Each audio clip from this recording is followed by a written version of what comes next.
She woke up from emergency surgery to discover three things. Her triplets were alive. Her husband was gone, and her marriage had been erased while she was still bleeding on the operating table.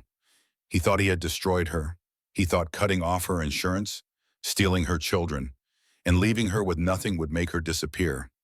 He was wrong, because the woman he threw away was about to inherit $4 billion, and she had 40 years of evidence that could put his entire family in prison. This is not a story about revenge. This is a story about a mother who refused to break. Stay until the end. I promise you will not regret it. And if this story moves you, share it with someone who needs to hear it tonight. The divorce papers were signed while her blood was still being mopped from the operating room floor. Caroline Ashford Weston had been a wife for 7 years, a mother for exactly 43 minutes. And now, while machines breathed for her unconscious body, she was neither. The hospital corridor smelled of antiseptic and something metallic that Preston Weston III chose not to identify. He stood beneath fluorescent lights that buzzed faintly overhead, a Mont Blanc pen heavy in his fingers. His lawyer, a man whose name Preston had never bothered to learn, held the documents steady. "Sign here," the lawyer said, "and here, initial the margins." Preston's hand moved across the pages with practiced efficiency. His signature, bold and familiar, appeared beside printed authorizations he barely glanced at. The date, the time, everything precise, everything final. His phone vibrated in his pocket. He already knew who it was. "Is it done, Eleanor?"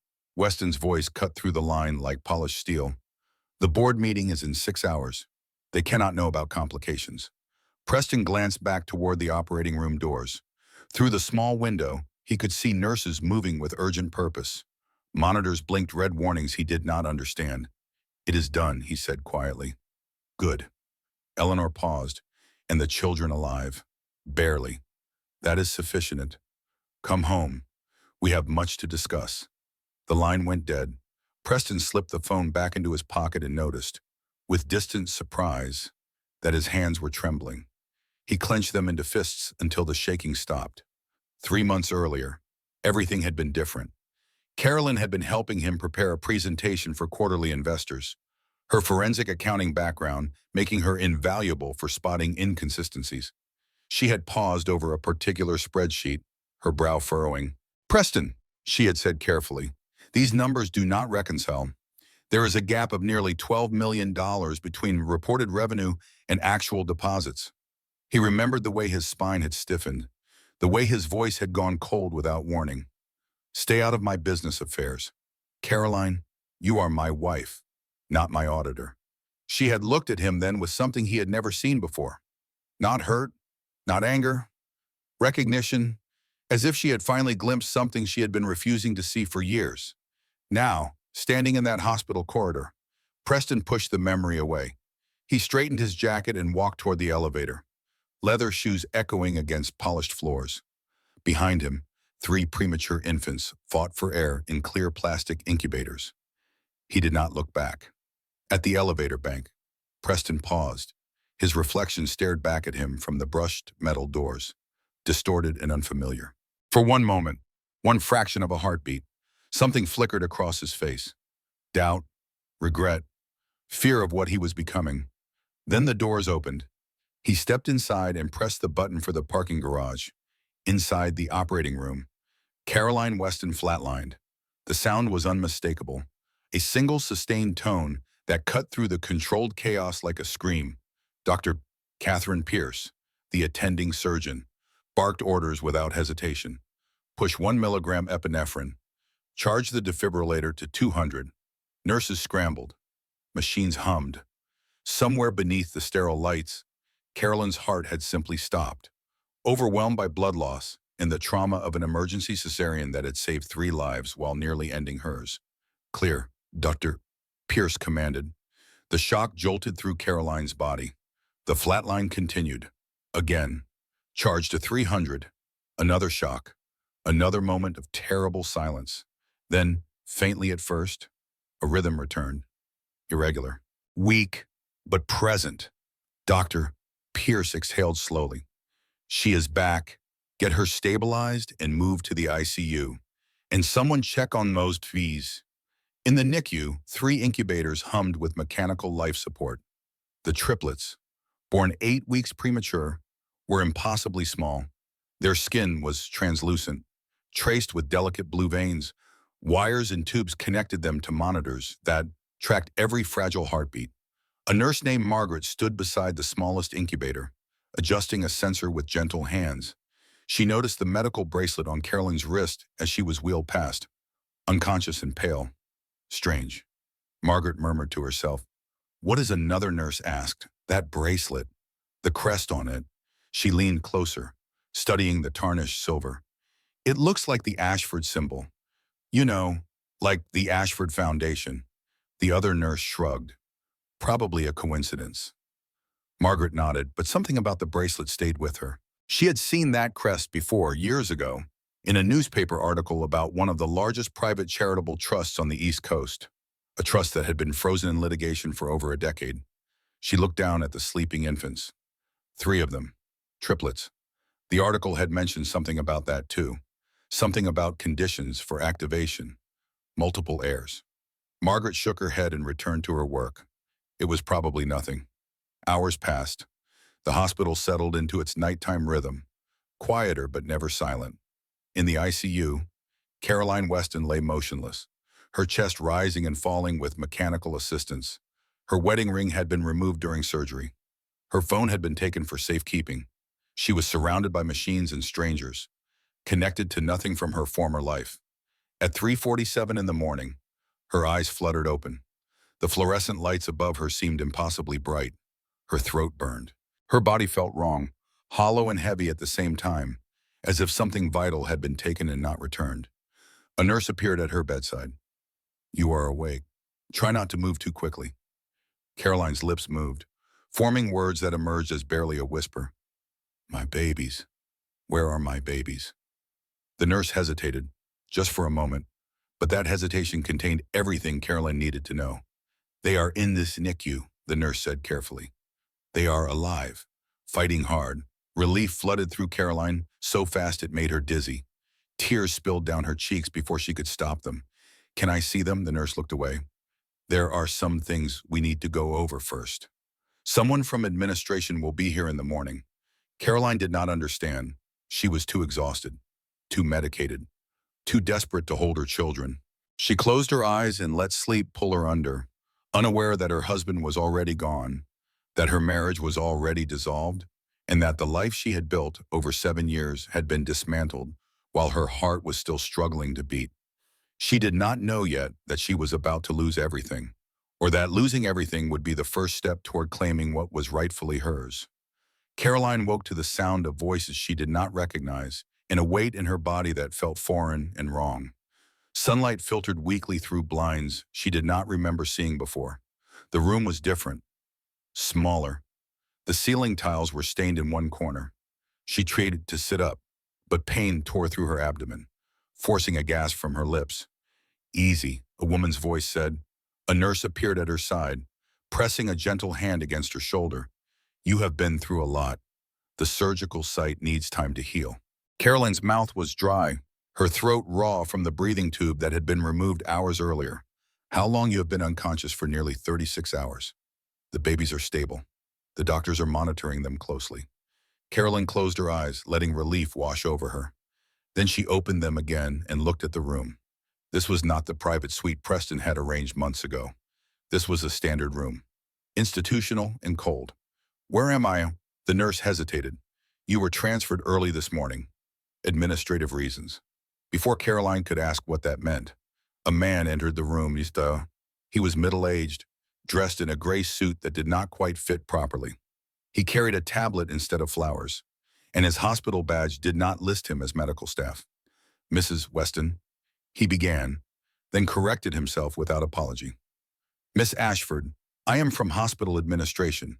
There have been some changes to your status. Caroline's heart began to race. Changes? The man tapped his tablet screen. Your marital status has been updated in our system. Your divorce was finalized yesterday morning. The words landed like blows. That is not possible. I was unconscious. Yes, the man replied, his voice flat and professional. However, the paperwork was valid. signed and witnessed according to legal requirements. Carolyn stared at him, certain she must be hallucinating from the medication. Preston would not. We have been married for 7 years. We have children. The administrator turned the tablet toward her. Grant's signature stared back at her, bold and unmistakable. Her own name appeared beneath it, printed, authorized, executed. The date matched the day of her surgery. The time matched the hour her heart had stopped. You are no longer covered under Mr. Weston's insurance policy. The administrator continued. Hospital billing has reassigned your room accordingly. Your children's medical decisions are currently under review pending custody clarification. Caroline's fingers curled into the thin hospital sheets. Those are my children. I gave birth to them. That is being determined. The room began to spin. Where is my husband? I want to see him. The administrator met her eyes for the first time. Weston has declined further involvement. He left without offering comfort or explanation. The nurse returned with a wheelchair instead of reassurance. We need to move you to the general recovery floor, she said apologetically. I am sorry, these decisions come from above my pay grade. Carolyn was transferred to a room in the basement level of the hospital. No windows, no monitors. The blanket was so thin she could feel the chill through it. The fluorescent light overhead flickered intermittently, as if even the electricity had forgotten about her. She asked for her phone. A billing coordinator returned it with an apologetic smile, explaining that service had been disconnected. She asked to see her children. A social worker explained that visitation was restricted, pending family court review. She asked for copies of the divorce paperwork. No one responded. That afternoon, Carolyn was wheeled past the NICU. She begged the orderly to slow down, just for a moment. He hesitated, then complied. Through the glass, she saw them. 3 incubators. 3 impossibly small bodies wrapped in wires and plastic. Fighting battles she could not fight for them. I am here, she whispered, pressing her palm against the cold glass. I am not leaving you. The orderly touched her shoulder gently.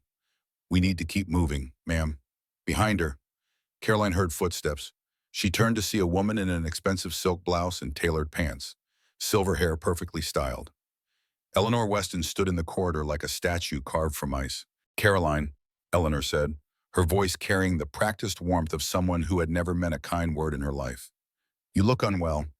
Perhaps you should rest. Where is Preston handling business matters? You know how demanding his schedule is. He cannot do this. We are married. Eleanor's smile did not reach her eyes. We're married, dear. Past tense, and frankly, it is better this way. You were never suited for our world. Too soft, too sentimental. The children will be better off with proper care. They are my children. For now, Eleanor glanced at her watch. The custody review is scheduled for next week. I suggest you find adequate legal representation before then. Although, given your current financial situation, that may prove challenging. She walked away without looking back, her heels clicking against the polished floor like the countdown of a clock. That night, alone in her basement room, Caroline stared at the ceiling and allowed herself to feel the full weight of what had happened. She had been erased, not killed, not destroyed, simply removed, like an inconvenient line item in a financial statement. She reached for the small plastic bag containing her personal belongings. Inside was her grandmother's bracelet, the tarnished silver heirloom she had worn every day since her grandmother's funeral 8 years ago. Her grandmother, Margaret Ashford, a woman who had built something from nothing, who had survived a difficult marriage, who had whispered strange things near the end of her life. When you have children of your own, her grandmother had said, come find me. Even if I am gone. Carolyn had thought it was dementia, confusion, the ramblings of a dying woman. Now, holding the bracelet in trembling fingers, she wondered if her grandmother had known something, had seen something, had prepared for a day exactly like this one. What did you leave me? Grandma Caroline whispered to the empty room. The bracelet offered no answers, but somewhere in the back of her mind, a small flame ignited. Not hope, not yet, determination. Because Caroline Ashford had spent 6 years as a forensic accountant before she became a wife. She knew how to read documents, how to trace money, how to find the truth hidden beneath layers of lies. And if Preston Weston thought he could erase her without consequence, He was about to discover exactly how dangerous an underestimated woman could be. 3 days after being discharged from the hospital with nothing but a plastic bag of belongings and $47 in an account she could no longer access, Caroline found herself standing in the main branch of the New York Public Library. The building was warm, quiet, free to enter.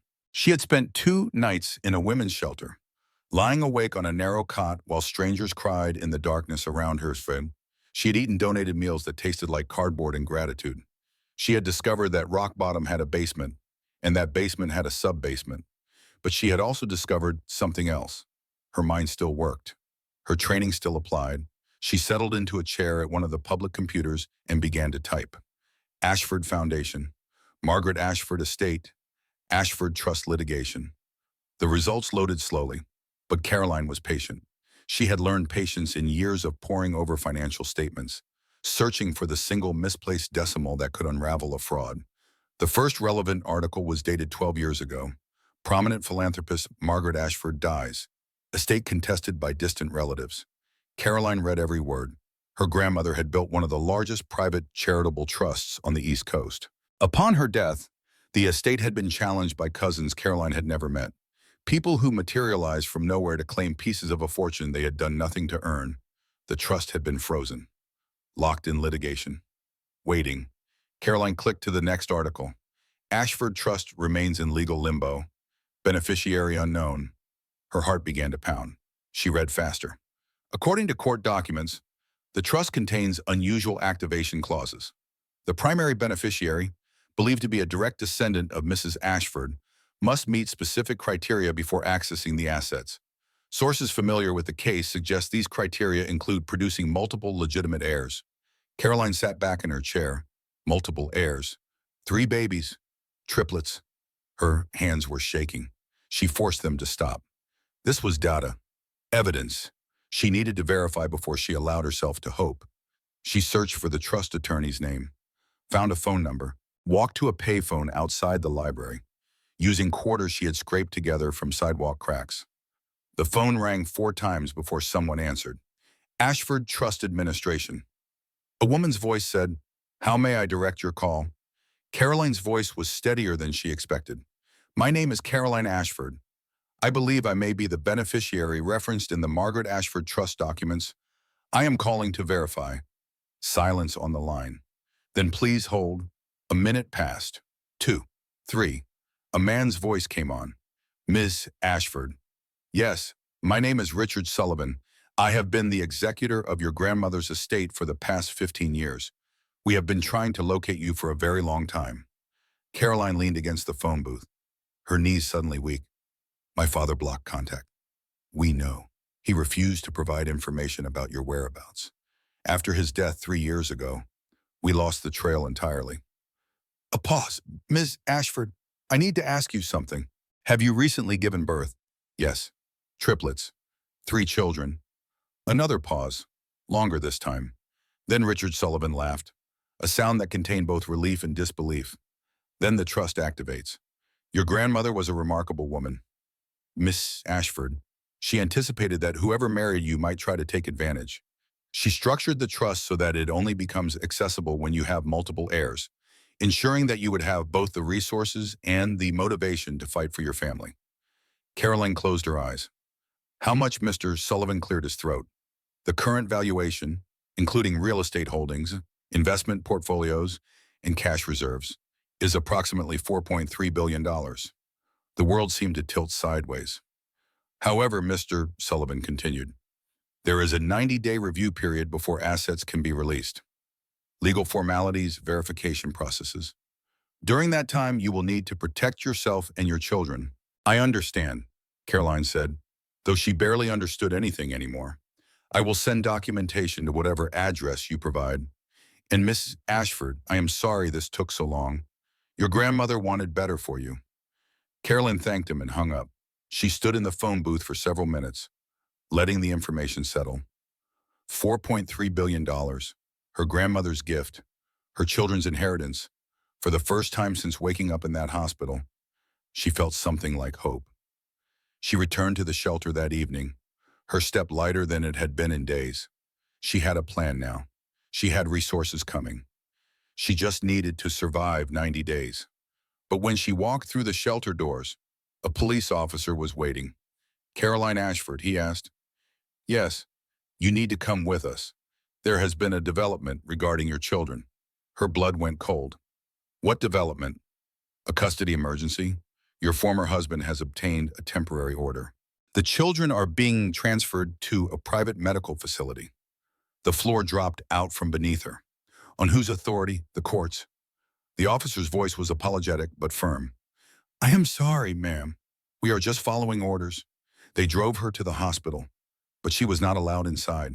Security guards blocked her at the entrance, their faces blank and professional. Through the glass doors, she could see men in suits supervising the transfer of 3 small incubators. Eleanor Weston stood in the lobby, signing paperwork with a satisfied expression. Those are my children, Carolyn shouted. You cannot take them. A guard stepped forward. Ma'am, if you do not leave the premises, we will be forced to call the police. Carolyn stood on the sidewalk as the doors closed, as the elevators carried her babies away. As everything she had briefly hoped for crumbled into ash, she had found the path forward, and they had already moved to block it. But as she watched the ambulance pull away, carrying her children to a facility she could not name, Caroline made a decision. She would not collapse. She would not disappear. She pulled out the crumpled business card from her grandmother's old purse, a law firm, handwritten on the back. If they try to take everything, call this number. Her grandmother had anticipated this too. The law office of Victoria Mercer occupied the 3rd floor of a modest building in Brooklyn, far from the gleaming towers of Manhattan, where Preston Weston conducted his business. The carpet was worn. The furniture was functional. The woman behind the desk looked like she had seen every form of human cruelty and refused to be impressed by any of it. Victoria was in her mid-40s, with sharp eyes and practical hands. She listened to Caroline's story without interruption, making occasional notes on a yellow legal pad. When Caroline finished, Victoria set down her pen. Let me make sure I understand. Your husband divorced you while you were unconscious following emergency surgery. He terminated your insurance coverage immediately. He has filed for emergency custody citing postpartum instability, and now your children have been transferred to a private facility where you are not allowed to visit. Carolyn nodded. Yes. Victoria leaned back in her chair. The Westons are powerful, connected. They have resources you cannot match, at least not for the next 90 days. I know, and you want to fight anyway. They are my children. I will not abandon them. Victoria studied her for a long moment. Then she nodded slowly. Your grandmother chose well when she put my number on that card. Margaret Ashford was my client for nearly 20 years. She told me about you, showed me pictures, worried about the man you married. You knew my grandmother and you helped her structure the trust. Victoria's expression softened slightly. She anticipated exactly this scenario. A husband who would try to take everything, a family that would close ranks against you. She wanted you to have weapons. What weapons? Victoria opened a drawer and removed a thick folder.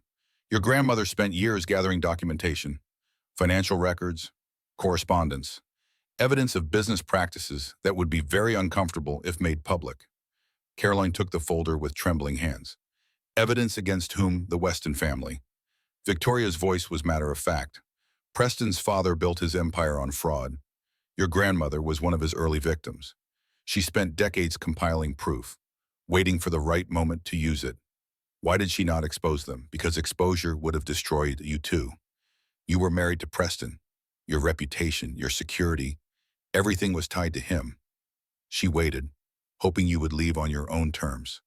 I never did. No, but now you do not have a choice. And neither do they. Caroline opened the folder and began to read. Financial statements, bank transfers, shell company registrations. The scope of the fraud was staggering.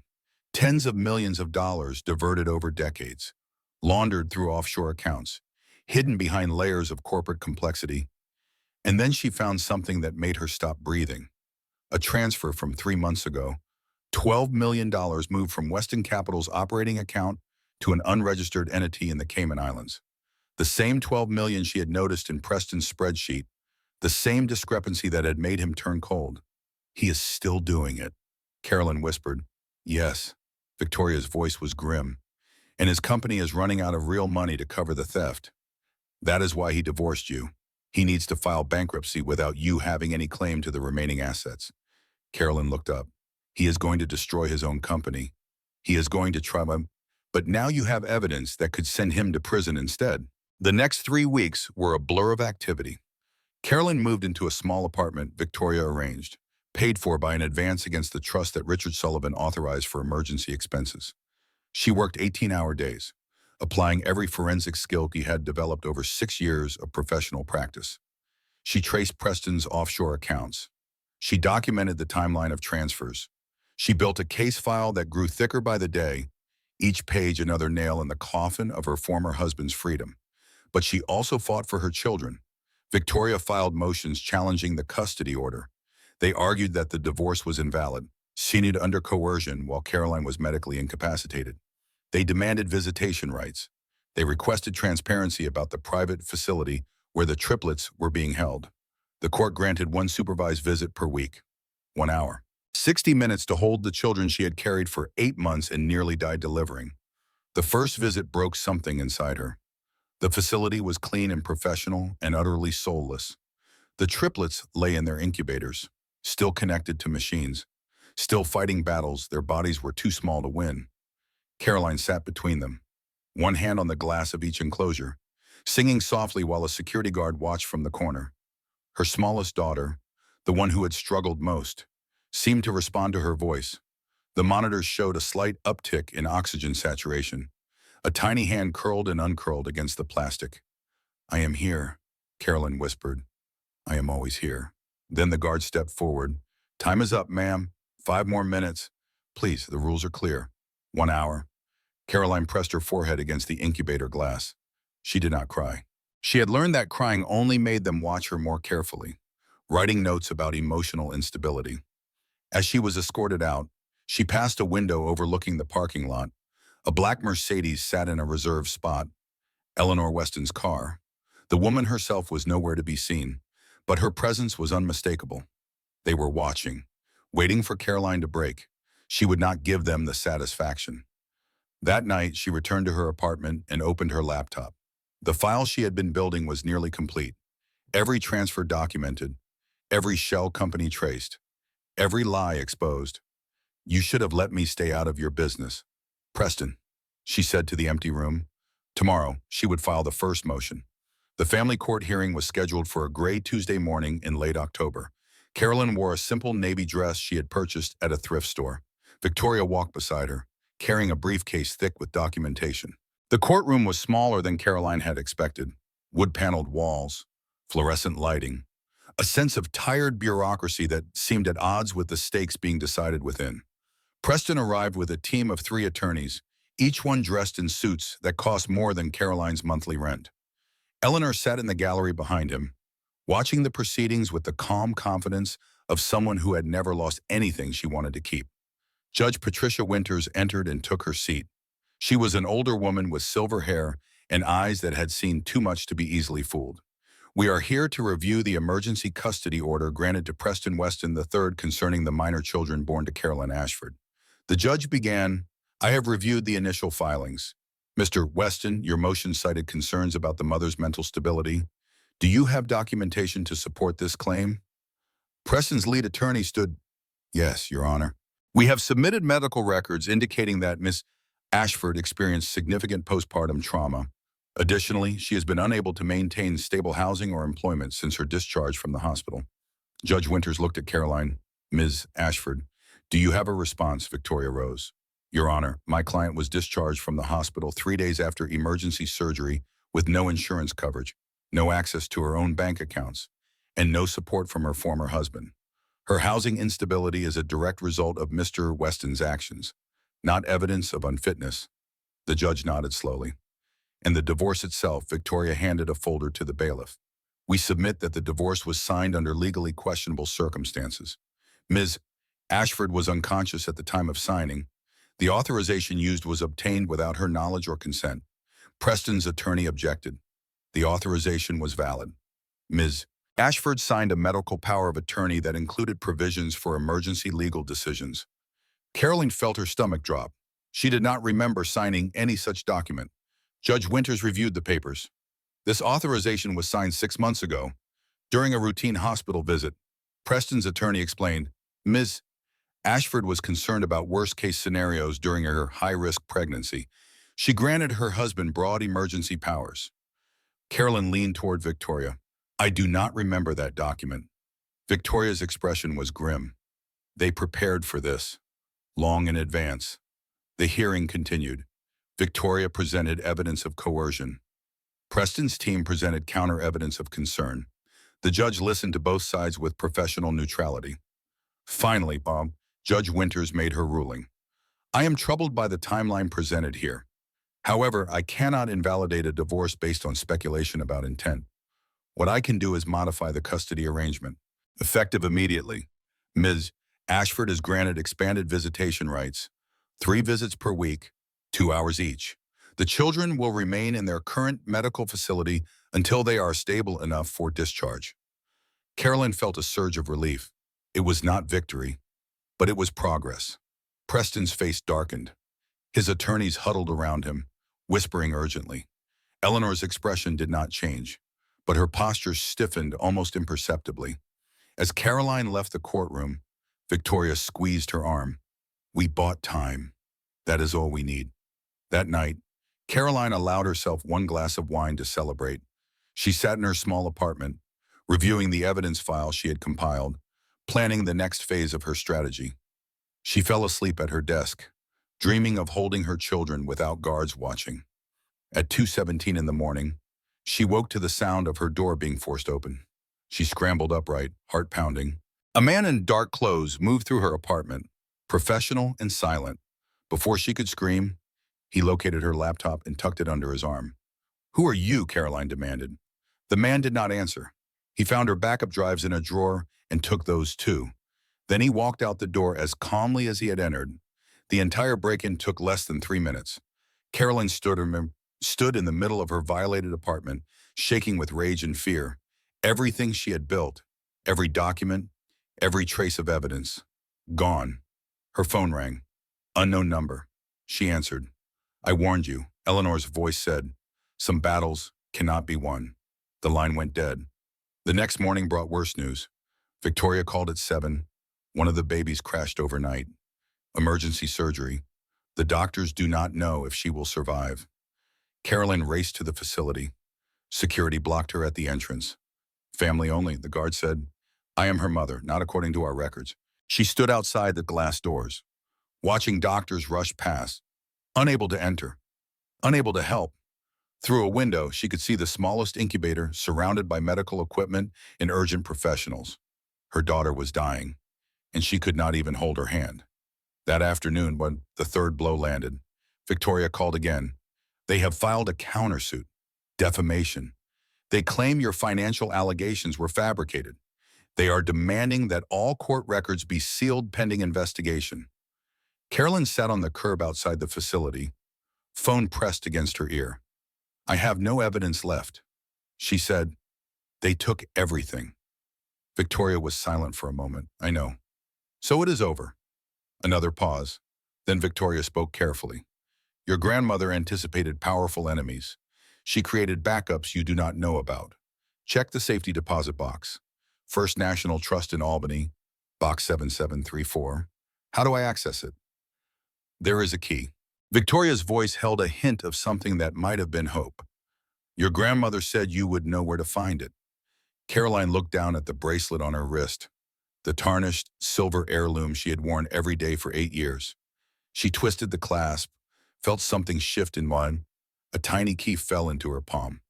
The bank in Albany was old and quiet, the kind of institution that valued discretion above all else. Carolyn arrived just after opening, the small key clutched in her palm like a talisman. A manager escorted her to the vault without unnecessary questions. He verified her identification against records that had been established decades ago, accepted her signature, and led her to a private room. Box 7734, he said, sliding a metal container onto the table. Take as long as you need. Caroline waited until he left before opening it. Inside, she found exactly what her grandmother had promised. Weapons. The original trust documents were there, pristine and legally binding, naming Caroline as the sole heir to the Ashford estate. Her grandmother's personal journal lay beneath them, filled with decades of careful observations and documented grievances. But the real treasure was a thick manila folder labeled in her grandmother's careful handwriting, Weston family, fraud documentation, 1987 through 2012. Caroline began to read. The scope of the deception took her breath away. For over 25 years, Preston's father had systematically defrauded investors, partners, and charitable foundations. The Ashford Foundation had been one of his earliest victims, losing nearly $40 million to schemes that were never prosecuted. Her grandmother had spent years gathering evidence, bank records, sworn statements, internal correspondence obtained through methods Caroline chose not to examine too closely. And at the bottom of the folder, a letter addressed directly to her. My dearest Caroline, her grandmother had written, if you are reading this, they have shown you who they truly are. I am sorry I could not protect you before, but I can arm you now. Everything you need is here. The trust documentation, the evidence of fraud, the proof that the man who married you comes from a family built on lies. But remember this above all else. The goal is not revenge. The goal is your children. Do not become what they are. Win, but win clean. Let the law do the destroying. You do the surviving. I love you. I always have. And I am sorry it took dying to finally keep you safe. Your grandmother, Margaret. Caroline sat in the vault room for nearly an hour, absorbing the magnitude of what she had inherited. Not just money, not just evidence. A strategy that had been decades in the making. Her grandmother had seen the Westons for what they were long before Caroline ever met Preston. She had watched her granddaughter fall in love with a man from a poisoned family and had prepared for the day that poison would finally spread. And now, at the exact moment Caroline needed it most, the preparation paid off. She made copies of everything, sent them to 3 different secure locations, kept the originals locked in a new safety deposit box under a different name. Then she did something unexpected. She called Eleanor Weston directly. We should meet, Caroline said, woman to woman. I think we can help each other. There was a long pause on the other end of the line. Then Eleanor laughed softly. You have more spine than I gave you credit for. I have more than spine. Mrs. Weston, I have 40 years of documentation. Your husband was not as careful as he thought. Another pause. Longer this time. Very well. Come to the house tomorrow at 2. We will talk. The Weston estate occupied 12 acres in Connecticut, surrounded by old-growth trees and iron fencing. Caroline had lived here for 3 years during her marriage, never quite belonging, always watched. Now she walked up the same gravel driveway with different eyes. Not as a nervous wife, as an opponent. Eleanor received her in the private study, a room Caroline had rarely been permitted to enter. The walls were lined with first editions and oil paintings. The furniture was antique and uncomfortable. Eleanor poured tea with practiced elegance. You have my attention, she said, though I confess I am surprised. Most women in your position would be sedated in a facility by now. Caroline accepted the cup but did not drink. Most women did not have a forensic accountant for a grandmother. Eleanor's eyebrow rose slightly. Margaret Ashford. I remember her. She was persistent. She was patient. There is a difference. Caroline withdrew a single document from her bag and placed it on the table between them. It was a bank transfer record from 1994, showing the movement of $12 million from the Ashford Foundation to an offshore account controlled by Charles Weston, Preston's father. This is one page, Caroline said. I have 4,000 more. Eleanor studied the document. Her expression did not change, but her posture shifted almost imperceptibly. Old history, statute of limitations. The statute is told by ongoing fraud. Preston has been continuing his father's methods. The $12 million he moved 3 months ago came from the same scheme, updated for a new generation. Eleanor's eyes narrowed. You are bluffing. Caroline met her gaze without flinching. I am a forensic accountant. Mrs. Weston, I do not bluff. I document. The silence stretched between them. Finally, Eleanor set down her teacup. What do you want, my children? Full custody, complete medical authority. The Weston name removed from their birth certificates. No future contact from Preston or yourself. And in exchange, these documents stay in a vault. The SEC never sees them. The FBI never investigates. Your family keeps its reputation, such as it is. Eleanor considered. You could destroy us. Yes, but destruction is not my goal. What is your goal? To never see any of you again. Eleanor Weston did not make decisions hastily. She was a woman who had survived 40 years of marriage to a corrupt man and raised a son in his image. She understood leverage. She understood patience. She also understood when she was beaten. The meeting moved from the study to the formal dining room, where a long mahogany table could accommodate the documents Caroline spread across its polished surface. For 3 hours, they reviewed evidence. Eleanor asked questions. Caroline provided answers. At 5:17 in the afternoon, Preston arrived. He stormed into the dining room without knocking, his face flushed with anger and something else, fear. What is she doing here, he demanded. Eleanor did not rise from her seat. Sit down. Preston, we have matters to discuss. She is supposed to be in custody. The court. The court, Eleanor interrupted, has become complicated. Sit down. Preston sat. His eyes moved from his mother to Caroline, then to the documents spread across the table. His face went pale. Where did you get these? Caroline folded her hands. Your father was not as clever as he thought, and neither are you. This is... Preston's voice cracked. This is blackmail. No. Blackmail involves threats. I am simply presenting facts. What you do with them is your choice. Preston turned to his mother. We can fight this. Our lawyers, Eleanor said coldly, have already reviewed the situation. They recommend settlement. Settlement? Preston's voice rose. She is trying to steal my children. They were never yours. Preston. Caroline's voice was quiet but steady. You never wanted them. You only wanted them away from me. Preston lunged forward, stopping short of actually touching her. You do not know anything about what I wanted. I know everything. Caroline did not flinch. I know you were planning this divorce before I even went into labor. I know you and your mother selected Sloan Barrett as my replacement before my pregnancy was even confirmed. I know the expansion plans, the investor meetings, the image consultations. She leaned forward slightly. I know you stood outside the operating room while I was dying and asked your lawyer one question. How fast can this be finalized? Preston's face twisted. You have no idea what kind of pressure. I do not care about your pressure.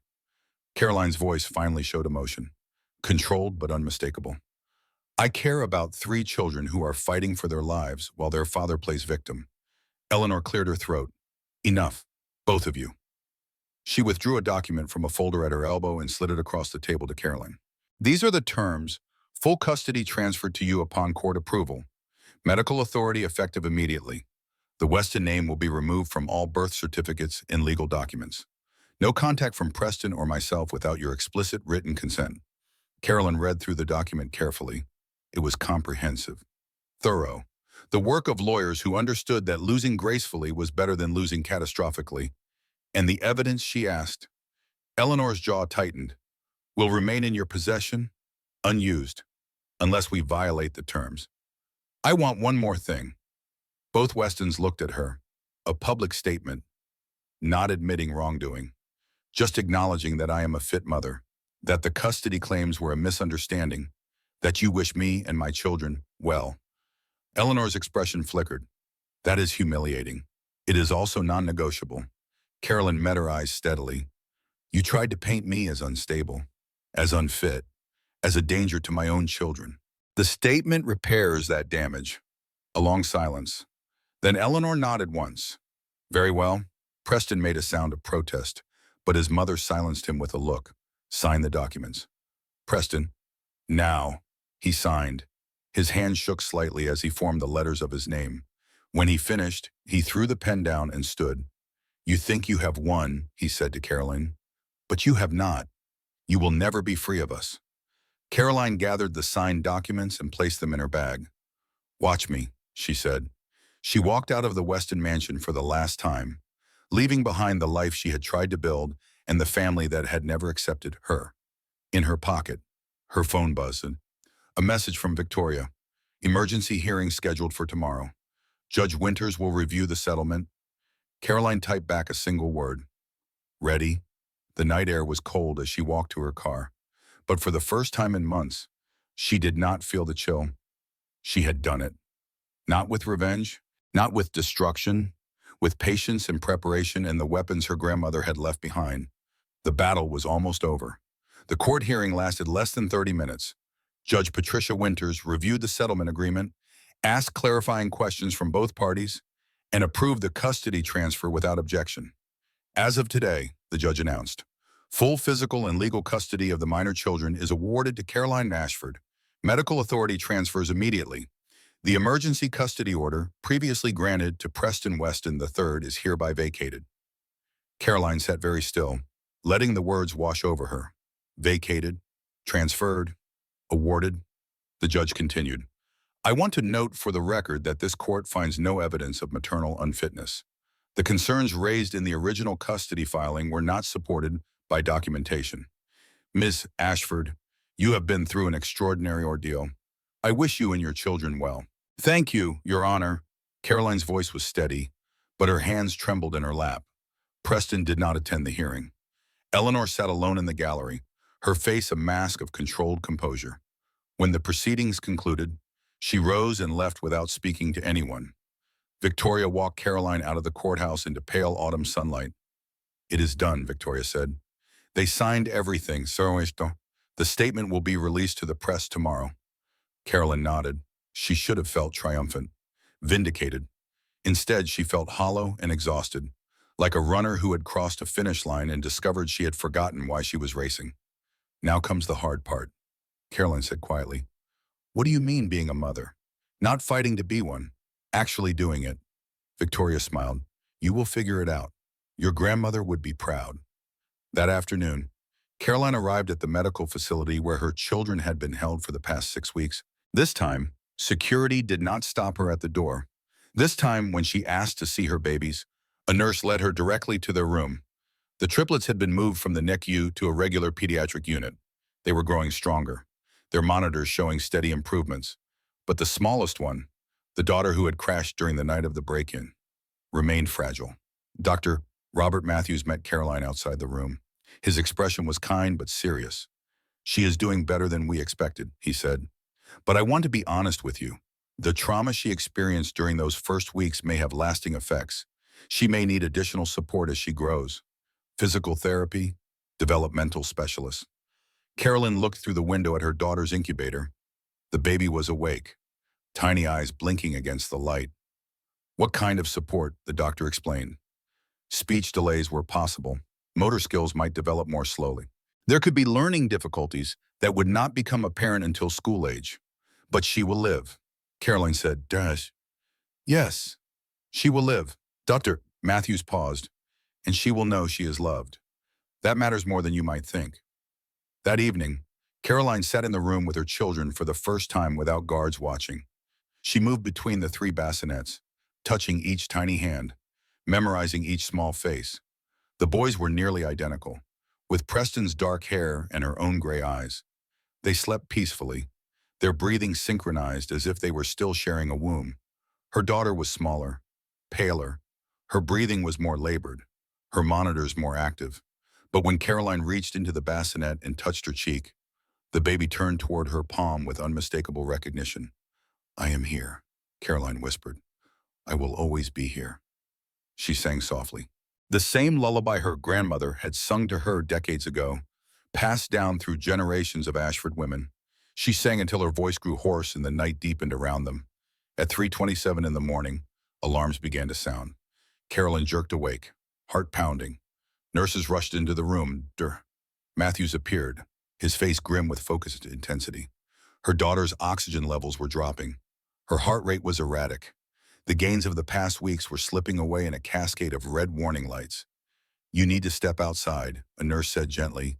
No. Caroline stood firm. I will not leave her. Ma'am, we need room to work. Then work around me. I am not leaving my daughter. Something in her voice stopped the objection. The nurses exchanged glances. Dr. Matthews nodded once. Keep talking to her, he said. She responds to your voice. Caroline moved to the side of the bassinet, staying out of the way while doctors worked with practiced urgency. She leaned close to her daughter's ear and whispered, I know you are tired. I know it is hard. But you are not alone anymore. I am here. I will always be here. Fight, baby girl. Fight just a little longer. Minutes stretching into eternity. The monitors fluctuated. Medications were administered. Adjustments were made. And then, slowly, the numbers began to stabilize. She is responding. Dr. Matthews said, keep talking. Carolyn talked. She told her daughter about the grandmother she would never meet, about the brothers sleeping peacefully nearby, about the home she would build for them, filled with sunlight and music and safety. By dawn, the crisis had passed. Dr. Matthews emerged from the room, exhaustion carved into his face. She pulled through, again. This child has her mother's stubbornness. Carolyn laughed, a sound that dissolved into tears. She stayed with her children for 3 more days, sleeping in a chair beside their bassinets, waking every time a monitor beeped. On the 4th day, the doctors declared all 3 children stable enough for discharge. Caroline carried them out of the facility one by one, loading them into car seats she had purchased with money from the trust advance. The smallest one, her fighter, her daughter, she held longest. Welcome to your life, baby girl, she whispered. It only gets better from here. 1 year later, Carolyn stood in the kitchen of a brownstone in Connecticut, watching morning sunlight spread across hardwood floors. The house was modest by Ashford standards. 3 bedrooms, a small garden, a neighborhood where children played safely in tree-lined streets. But it was hers, purchased with money she had earned, not inherited. The trust funds remained largely untouched. Carolyn had established a foundation in her grandmother's name, directing the bulk of the assets toward medical care for premature infants. The irony was not lost on her. The fortune her grandmother had spent decades protecting now funded the same hospital units where her own children had fought for survival. In the living room, 3 toddlers navigated an obstacle course of building blocks and stuffed animals. Thomas, the largest of the triplets, had inherited his father's dark features and his mother's stubborn independence.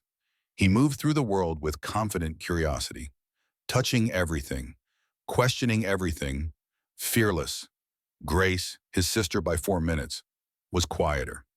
She watched. She analyzed. She waited until she understood something before attempting it.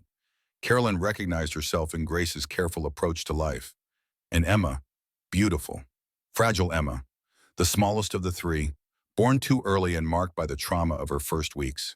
She walked with assistance now, her physical therapist visiting twice weekly to work on motor skills that came naturally to her siblings. Her speech was delayed. Her coordination was uncertain. But Emma smiled more than any of them. She laughed at everything. She reached for her mother's hand with fierce determination every time she stumbled. Carolyn had learned that love was not measured in milestones. The doorbell rang. Victoria Mercer stood on the porch, holding a bottle of wine and a thick folder of legal documents. Happy anniversary, Victoria said. 1 year since the custody transfer. Caroline smiled and stepped aside to let her in. You remembered. Of course I remembered. It is the best case I have ever won. They settled in the kitchen while the children played, supervised by a part-time nanny Caroline had hired after her business became too demanding to manage alone. Yes, business. Caroline had founded a forensic accounting firm specializing in divorce asset recovery. Her clients were women like herself, women whose husbands had hidden money, falsified documents, weaponized finances. She charged sliding scale fees based on ability to pay, and she had never lost a case. The work was exhausting. It was also deeply satisfying. How is the Morrison case going? Victoria asked. His offshore accounts were easier to trace than he thought. We recovered nearly $3 million so far. His wife will be fine. Victoria raised her glass. To justice, to preparation. Caroline corrected. Justice is just the result. They drank. Then Victoria slid the folder across the table. What is this? Something I thought you should see. Victoria's expression was carefully neutral. Preston Weston filed for bankruptcy last month. Weston Capital is being dissolved. Caroline set down her glass. She had expected this, had known it was coming, but hearing it confirmed stirred something she had not anticipated. Not satisfaction, not vindication, sadness. He built that company from his father's foundation, she said quietly. Rotten as it was, he believed in it. He believed in himself. Victoria's voice was matter of fact. That is not the same thing. Carolyn opened the folder. Financial statements, court filings, press coverage, the careful dismantling of an empire built on fraud, and at the bottom, a handwritten note on Weston family letterhead. I understand now what I lost. I will not ask for forgiveness. I only ask that you let me see them someday, so they know what their father looked like. Not the photographs, the real thing. Even if only once. It was signed simply Preston. Caroline stared at the note for a long moment. Then she set it aside. What will you do? Victoria asked. I do not know yet. She looked toward the living room, where her children were building a tower together. Grace stacked blocks with methodical precision. Thomas knocked them down with gleeful chaos. Emma sat between them, laughing at both. They deserved to know where they came from. Carolyn said finally, even the ugly parts. Especially the ugly parts. Otherwise, they will romanticize a father who abandoned them and a family that tried to erase their mother. So you will let him see them eventually, supervised, on my terms, and only if he demonstrates actual change. Not just regret, Victoria nodded. Your grandmother would approve. My grandmother would tell me to make him grovel first. Probably, but she would also tell you that the best revenge is a life well lived. And you are doing that. Carolyn smiled. She looked around the kitchen, at the evidence of a life she had built from wreckage. Children's drawings on the refrigerator, schedules on the whiteboard, half-finished coffee in a mug that said, World's okayest mom. It was not the life she had imagined when she was 23 and in love with a man whose charm concealed an empty heart. It was better. That evening, after Victoria left and the children were bathed and fed and settled into their beds, Caroline sat on the back porch with a glass of wine. The autumn air was cool. Stars emerged slowly in the darkening sky. Her phone buzzed. A news alert. Former Weston Capital CEO steps down from all board positions, following bankruptcy filing. Preston's face filled the screen. He looked older than his 39 years, diminished somehow, as if the architecture of his confidence had finally collapsed. Carolyn studied the photograph for a long moment. Then she turned off her phone and looked up at the stars instead. She did not feel sorry for him, but she no longer felt angry either. That, she realized, was freedom. 5 years after the hospital hallway, where her life fell apart, Carolyn Ashford stood at a podium in the grand ballroom of the Metropolitan Museum of Art. Crystal chandeliers scattered light across 700 faces, all turned toward her, all waiting. The Ashford Foundation Gala had become one of the most anticipated charity events on the East Coast calendar. Tonight's proceeds would fund neonatal intensive care units in 12 hospitals, providing advanced medical equipment and specialized training for doctors who worked with premature infants. Caroline wore a deep blue gown she had chosen herself.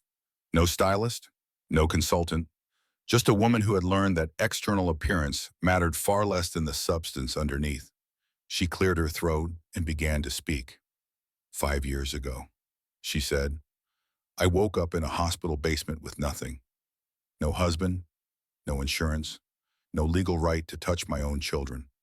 I was told I was unstable, that I could not be trusted, that the best thing I could do was disappear quietly. She paused, letting the silence settle. I did not disappear. I got angry, and then I got strategic. Laughter rippled through the audience. Caroline smiled. My grandmother taught me that documents tell stories. Spreadsheets reveal secrets. The people who count on your silence are usually the ones hiding the most. She looked out at the assembled crowd. Wealthy donors, business leaders, politicians who understood the value of being photographed at the right events. But she also taught me something harder. Caroline continued, that winning is not enough. How you win matters. What you do after you win matters more. Her voice strengthened. I could have destroyed the people who hurt me. I had the evidence. I had the legal right. But destruction is easy. Building is hard. Raising children who do not inherit your rage, that is the hardest thing of all. She gestured toward a large screen behind her, which displayed photographs of hospital units, medical equipment, smiling doctors and nurses holding tiny infants. So tonight, I am not here to celebrate revenge. I am here to fund hope, because somewhere right now, another woman is waking up in a hospital bed with her world falling apart, and she deserves better than I had.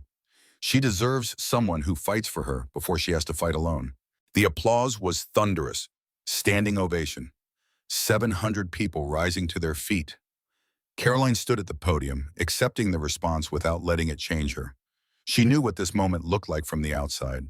The triumphant survivor, the self-made success, the woman who rose from the ashes. She also knew what it felt like from the inside. Exhausting, complicated, real. After the speeches and the toasts and the ceremonial check presentations, Carolyn found a quiet corner of the balcony overlooking Central Park. The city spread out before her, millions of lights against the darkness, each one representing a life as complex as her own. A voice spoke from behind her. Quite a speech. She turned. Preston Weston stood a few feet away. Older now, his expensive suit unable to conceal the defeat written in his posture. He looked like a man who had lost everything and was still trying to understand how. Caroline did not flinch. How did you get in? I made a donation. Anonymously. They do not check faces at the door. She studied him. The man she had loved. The man who had erased her. The man who had been broken by consequences he never anticipated. What do you want, Preston? He stepped closer. Not threatening. Tentative. To see you, to see them. I know I do not deserve it. I know what I did was unforgivable. You are right, Caroline said. You do not deserve it. And it was unforgivable. Then why did you let me come tonight? Because it is not about you. She turned back toward the city, letting him stand beside her, but not inviting him closer. Our children ask about their father sometimes. They see other families. They wonder. I tell them the truth, as much as they can understand at their age, that their father made terrible choices, that he hurt their mother, that he has spent years trying to become someone different. Preston's voice was rough. Have I become different? I do not know. That is why the visits are supervised. That is why there are conditions. That is why I watch. She faced him again. You signed away your rights. Preston, you signed away your family. You cannot earn that back with donations and apologies. You can only demonstrate, over years, that you understand why what you did was wrong. Not because it cost you everything, because it was wrong. I know. Do you? Caroline's voice was steady. Or do you just miss what you lost? He did not answer. Perhaps he could not. They stood in silence for a long moment. Two people who had shared a life, now sharing only the broken remains of what might have been. Finally, Caroline spoke again. The children are healthy. Thomas is fearless, like you were before your father poisoned you. Grace is careful and brilliant, like my grandmother. Emma struggles sometimes, but she never stops trying. She has more courage than anyone I know. Preston's eyes glistened. And they are happy. They are loved. That is more important. She pulled a small envelope from her clutch and handed it to him. Photographs, recent ones. You can keep them. Preston took the envelope with trembling hands. He did not open it. Thank you, he said. This is not forgiveness. This is not reconciliation. This is me choosing, every day, to be someone different than the person you tried to destroy. She walked past him toward the ballroom doors. Preston's voice followed her. Caroline. She paused but did not turn. Your grandmother would be proud. Caroline smiled softly. I know. Later that night, after the gala ended and the guests departed and the caterers packed away the champagne, Caroline returned home to Connecticut.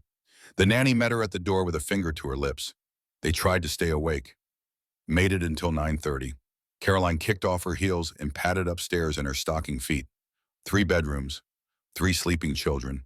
She checked on Thomas first, sprawled across his bed like a starfish, soccer trophy clutched in one hand. Then Grace, curled beneath her blankets with a book still open on her pillow. Finally, soon, Emma, her smallest daughter, her fighter. The child who had nearly died twice before her first birthday and had spent every day since proving that survival was its own form of victory. Emma slept with her arms wrapped around a stuffed elephant that Carolyn had purchased the day she left the hospital for the last time. 5 years later, the elephant was threadbare and faded. Emma refused to sleep without it. Carolyn sat on the edge of the bed and brushed hair from her daughter's forehead. In sleep, Emma looked peaceful, unmarked by the struggles that would always be part of her story. You are going to do incredible things, Carolyn whispered. Not in spite of what happened to you. Because of it. Because you learned. Before you could even walk. That fighting is worth it. That love is worth it. That being here, present, alive, that is everything. Emma stirred slightly, her hand reaching out in sleep. Carolyn took it, holding the small fingers against her palm. She stayed there for a long time, watching her daughter breathe. Outside, the moon rose over Connecticut. Inside, a house that had been built from the wreckage of a life that was supposed to be perfect held something better instead. A family, imperfect, hard-won, real. And a woman who had learned that the best revenge was not destruction or vindication or proof that she had been right all along. The best revenge was simply this: a life well lived, a love well given, a future that belonged, finally and completely, to her.